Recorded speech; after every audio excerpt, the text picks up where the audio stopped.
Pitanje, koji je onda vaš najbolniji poraz, kojeg ste najteže podnijeli? Dobro pitanje. London. Da, olimpijske igre kad smo, u biti zvuči ružno poraz, bili smo drugi, ali cijelu tu godinu, to je jedina čega utrka. uči čovjek iz olimpijskog srebra.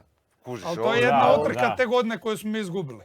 Znači, mi smo te godine od koliko smo išli 3 svjetska kupa, ajmo reći 12-13 utrka smo imali te godine, jednu smo izgubili, olimpijsko finale, daleko najbitnije. I sve ove druge utrke bi mijenjali, Za to jedno. ne sve te utrke te godine, nego sve 3 godine unazad bi mijenjali za tu jednu. Tako da, evo, to moram priznat. Ali nije poraz biti drugi na olimpijskim igrama, nego je poraz ako si ti vrijedio za prvo mjesto, a izgubio. Neko kome je maksimum biti drugi, to je ogromna pobjeda ako si došao drugi i uspio si napraviti svoj maksimum.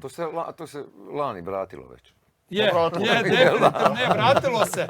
I kažem zato, to sam baš htio reći da nas nije to jako pogodilo toliko zato što smo bili mladi. Znali smo da je ispred nas još da ćemo najvjerojatnije još imati prilika. Ali ja uvijek volim reći u sportu, nemoj nikad reći da će imati drugu priliku, jer ne znaš što ćeš imati.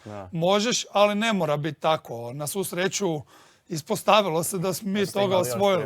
Ali ovo je brat dobro rekao, nije poraz bio drugo mjesto. Poraz je bio, ja osobno sam uvjeren da smo mogli bolje. I zato sam ja nezadovoljan. Ne zato što smo bili drugi, nego zato što sam uvjeren da smo mogli i trebali bolje.